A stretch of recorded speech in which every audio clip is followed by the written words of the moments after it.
कुछ सवाल ऐसे होते हैं जो बाहर से साधारण लगते हैं, लेकिन भीतर पूरी जिंदगी को हिला देते हैं। जैसे, आजीविका कमाने का सही तरीका क्या है? हम सब कुछ न कुछ कर रहे हैं। काम, नौकरी, व्यवसाय, जिम्मेदारियां। फिर भी भीतर कहीं एक थकान है, एक अधूरापन है, एक लगातार चलने वाला संघर्ष है। यही से यह चिंतन शुरू होता है। सबसे पहले एक बहुत ईमानदार सवाल उठता है, क्या जीवन को ऐसे जिया जा सकता है जिसमें संघर्ष ही न हो? ध्यान दीजिए, यह सवाल काम बदलने का नहीं है। यह सवाल व्यवस्था से भागने का नहीं है। यह सवाल है भीतर के टकराव का, क्योंकि अगर भीतर संघर्ष है तो बाहर बदला हुआ काम भी उसी संघर्ष को ढोता रहेगा। हम अक्सर कहते हैं, यह सिस्टम गलत है, यह समाज खराब है, यह पेशा मुझे दबा रहा है। लेकिन कृष्णमूर्ति बहुत शांति से कहते हैं, पहले देखो, क्या तुम खुद भीतर से स्पष्ट हो? अगर मन खुद उलझा हुआ है तो कोई भी काम सही नहीं हो सकता। अब एक और गहरी बात सामने आती है, सीखने वाला कौन है और सिखाने वाला कौन? हमने सीखना एक पेशा बना दिया है, एक भूमिका, एक पहचान। लेकिन सच्चा सीखना तभी शुरू होता है जब हम खुद को देखना शुरू करते हैं।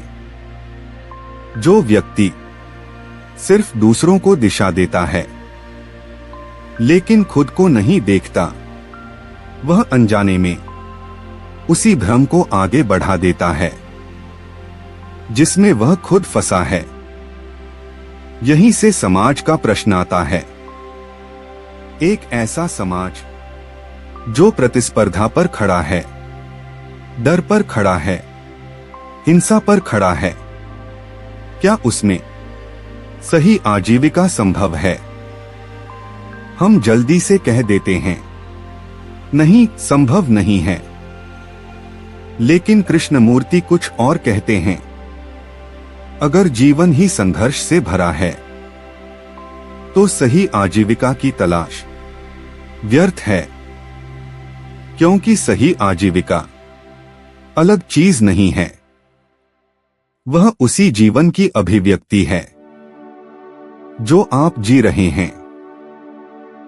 अब बात आती है बुद्धि की, लेकिन यह बुद्धि किताबों से नहीं आती, डिग्री से नहीं आती और न ही चालाकी से। यह वह गहरी समझ है जो तब जन्म लेती है जब आप बिना पक्षपात देख पाते हैं अपने डर को, अपनी महत्वाकांक्षा को, अपने लालच को और अपनी असुरक्षा को। जब देखने में कोई चयन नहीं होता, तभी बुद्धि जन्म लेती है। फिर बात आती है संबंधों की। हम कहते हैं, मैं अकेला नहीं रह सकता, मुझे किसी की जरूरत है। लेकिन यह जरूरत कहां से आती है? जब हम भीतर से खाली होते हैं तो किसी और को पकड़ लेते हैं और उस पकड़ से ईर्ष्या जन्म लेती है, डर जन्म लेता है और अंत में दुख। कृष्णमूर्ति यहां बहुत साफ कहते हैं, मनोवैज्ञानिक निर्भरता ही भ्रष्टाचार की शुरुआत है। जब आप किसी से भीतर से चिपकते हैं तो आप स्वतंत्र नहीं रहते। अब मन एक चाल चलता है, वह कहता है, ठीक है, मैं जैसा हूं वैसा नहीं रहूंगा, मैं बदलूंगा, मैं बेहतर बनूंगा।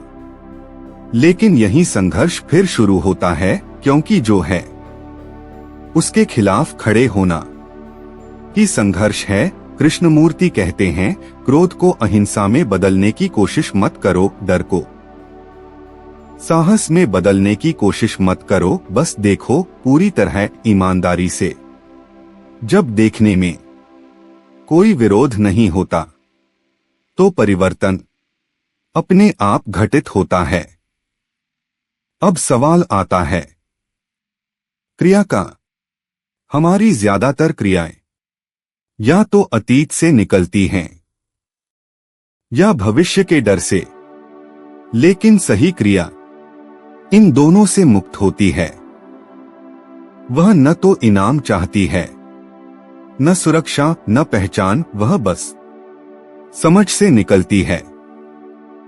और जब क्रिया समझ से निकलती है तब आजीविका अपने आप सही दिशा में बहने लगती है। अंत में कोई निष्कर्ष नहीं है, कोई फार्मूला नहीं है,